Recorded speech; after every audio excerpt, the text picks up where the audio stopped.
जय श्री राम। मेरे मानस ज्योतिष ज्ञान के प्यारे जातक जातिका, मैं हूं आपके साथ आपका अपना डॉक्टर राज मिश्रा। बुध एक बहुत इंपॉर्टेंट प्लैनेट है।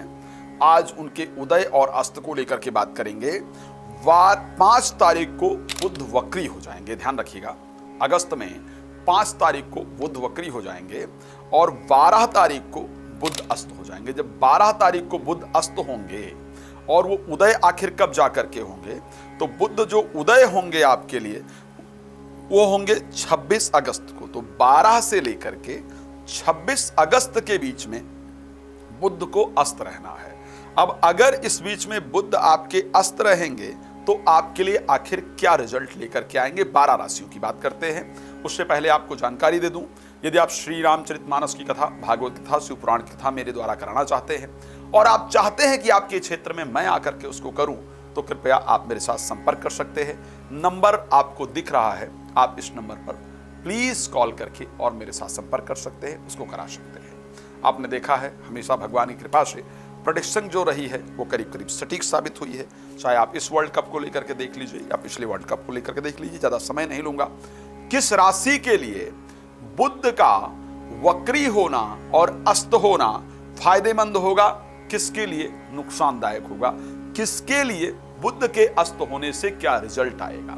एक बात ध्यान रखिएगा, बुध 12 तारीख को अस्त होंगे तो जितने भी एग्रीकल्चर से रिलेटेड जो कंपनी है उनके शेयर्स में आपको गिरावट देखने को मिलेगी। शेयर मार्केट में काफी फ्लक्चुएशन देखने को मिलेगा, इसको ध्यान रखिएगा। शेयर मार्केट के अंतर्गत 12 तारीख के बाद 12 अगस्त के बाद काफी फ्लक्चुएशन देखने को मिलेगा। एग्रीकल्चर से रिलेटेड जो क्षेत्र हैं उनके अंतर्गत रुकावट देखने को मिलेगा। कला से रिलेटेड जो क्षेत्र हैं उनके अंतर्गत फ्लक्चुएशन देखने को मिलेगा। बहुत सारी चीजें होंगी। बाकी राशियों के लिए क्या रहेगा, क्या क्या परिस्थितियां रहने वाली हैं। मेष राशि के लिए अगर हम बात करेंगे, 3rd और 6th हाउस के स्वामी हैं, इनके अस्त होने से आत्मविश्वास में कमी आएगी और कोर्ट कचहरी से रिलेटेड जो मामले है वहां पर डिले होगा। 12 तारीख को जब शुक्र अस्त होंगे, 12 अगस्त की बात कर रहे हैं। वृष राशि के लिए एजुकेशन से रिलेटेड जो क्षेत्र है वहां पर पढ़ाई में कम मन लगे, बच्चों की तरफ से जो रिस्पांस मिलना चाहिए वो रिस्पांस कम मिले, पैसा इत्यादि जो फ्लो है आने का उसमें कमी आएगी, ये ध्यान रखिएगा। क्या करना है उस पर जरूर चर्चा करूंगा, लेकिन कहां कहां बुध के अस्त होने से आपके जीवन में इंपैक्ट पड़ेगा उसको बता रहा हूं, उसको ध्यान रख लीजिए। तो पैसा वगैरह जो आने का फ्लो है वहां पर आपको कमी देखने को मिलेगा, यहां पर आपको सावधानी रखने की आवश्यकता है। मिथुन राशि के लिए स्वयं के राशि स्वामी और 4th हाउस के स्वामी हैं। एक तो जो लोग प्रॉपर्टी से रिलेटेड काम कर रहे हैं उनके लिए प्रॉपर्टी का जो काम है वो धीमा हो जाएगा। स्वास्थ्य में और सोचने के तरीके में कमी आएगी, स्वास्थ्य बेहतर नहीं रहेगा, या अगर मेडिसिन इत्यादि ले रहे हैं तो उस स्पीड से मेडिसिन वर्क नहीं करेगी जिस हिसाब से आप चाहते हैं। बुध के अस्त होने के कारण प्रॉपर्टी से रिलेटेड जो काम है उसमें स्पीड कम हो जाएगी, या घर वगैरह बना रहे हैं तो अनेक प्रकार के ऑब्स्टिकल्स आएंगे और बहुत स्पीड से, बाकी चीजों पे फर्क नहीं पड़ेगा लेकिन इस जगह पर आपका निश्चित रूप से फर्क पड़ने वाला है, इस जगह पर आपकी दिक्कत होगी। अगर हम बात कर रहे हैं कर्क राशि के लिए, 3rd हाउस के स्वामी होंगे और 12th हाउस के स्वामी होंगे। नींद बार बार खुलेगी, नींद आने में प्रॉब्लम होगी। कोर्ट से रिलेटेड या विदेश से रिलेटेड कोई काम चल रहा है तो उसमें काफी स्लो हो जाएगा प्रोसेस। कोर्ट इत्यादि में अलग डेट मिलनी शुरू हो जाएगी, डिसीजन आने में प्रॉब्लम होगी और डिसीजन आए तो उसके गड़बड़ आने के चांस ज्यादा होंगे। साथ में विदेश से रिलेटेड जो काम चल रहा है उसमें आपकी रुकावट इत्यादि जरूर होगी। कॉन्फिडेंस लेवल काफी कम होगा। भाइयों बहनों से अगर रिलेशन को ठीक कर रहे हैं तो वहां भी थोड़ी गड़बड़ी होने के संकेत हैं, ये अस्त होने पर होगा। सिंह राशि के लिए जब हम बात करेंगे तो क्योंकि लाभेश भी हैं और धनेश भी हैं, लाभेश धनेश होने के कारण पैसा जो कहीं दिया है उसको वापस आना है, या पैसे से रिलेटेड जो गतिविधियां चल रही हैं उसमें प्रॉब्लम आएगी। ठीक है, धन से रिलेटेड चीजों में रुकावट आएगा, उसकी स्पीड कम हो जाएगी, इस प्रकार की परिस्थिति रहेगी। कन्या राशि से रिलेटेड स्वयं के राशि स्वामी और 10th हाउस के स्वामी हैं।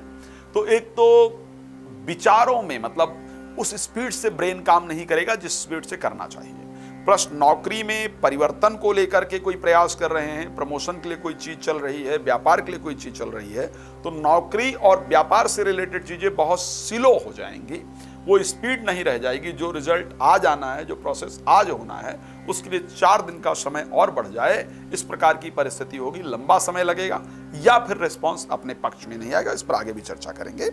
तुला राशि के लिए अगर हम बात करते हैं, भागेश हैं और आपके लिए, और उसके साथ 12th हाउस के स्वामी हैं। भाग्य के कम साथ देने के कारण प्रत्येक चीज में, एक तो धर्म कर्म की तरफ रुचि नहीं बनेगी, पूजा पाठ में मन नहीं लगेगा, मंदिर इत्यादि जाने में मन नहीं लगेगा। इस प्रकार की परिस्थितियां आपके साथ होनी हैं, तो धार्मिक क्षेत्र के अंतर्गत आपको दिक्कतें देखने को मिलेगी। भाग्य का कम सपोर्ट मिलने कारण प्रत्येक कार्य में कहीं ना कहीं रुकावट उत्पन्न हो, इस प्रकार की परिस्थिति है। वृश्चिक राशि के अंतर्गत देखा जाए तो इस टाइम पर शेयर मार्केट इत्यादि से आपको नुकसान होगा। शेयर मार्केट में बिल्कुल भी पैसा नहीं लगाइएगा। पार्टनरशिप वगैरह में बिजनेस अगर कर रहे हैं तो वहां भी आपको नुकसान होने का योग है। तो 12 से 26 यानी 14 दिन आपके लिए बड़े इंपॉर्टेंट होंगे अगस्त महीने में। इस तरफ ज्यादा प्रयास नहीं कीजिएगा। धनु के लिए बात की जाए, 7th हाउस और 10th हाउस के स्वामी हैं, क्योंकि अगस्त महीने में 12 से लेकर 26 तक ये अस्त रहेंगे।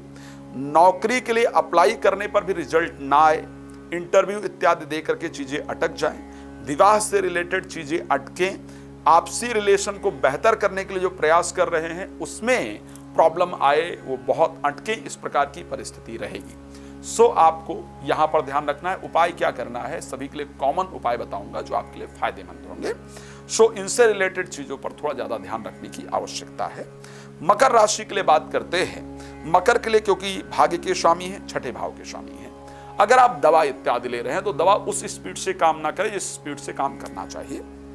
साथ में भाग्य का बहुत ज्यादा सपोर्ट ना मिले, धर्म कर्म में मन ना लगे, भाग्य के साथ ना देने कारण प्रत्येक कार्य में कुछ न कुछ रुकावट, कुछ न कुछ अवरोध उत्पन्न हो, इस प्रकार की परिस्थिति आपकी राशि के अंतर्गत पूरी तरह से नजर आ रही है। कुंभ राशि मेरी सबसे पसंदीदा राशि। 12 तारीख को आपके लिए बुध अस्त हो जाएंगे और करीब 26 तारीख श्री कृष्ण जन्माष्टमी के दिन वो उदय होंगे। इन दिनों में बुध के लिए आपकी परिस्थिति क्या रहेगी? पंचम भाव के आपके स्वामी हैं, अष्टम भाव के स्वामी हैं। इनके अस्त होने से एक तो बुद्धि थोड़ा कम काम करे, ऐसा लगे कि मैं जितना स्पीड से सोच रहा था या सोच रही थी उस हिसाब से सोच नहीं पा रहे हैं।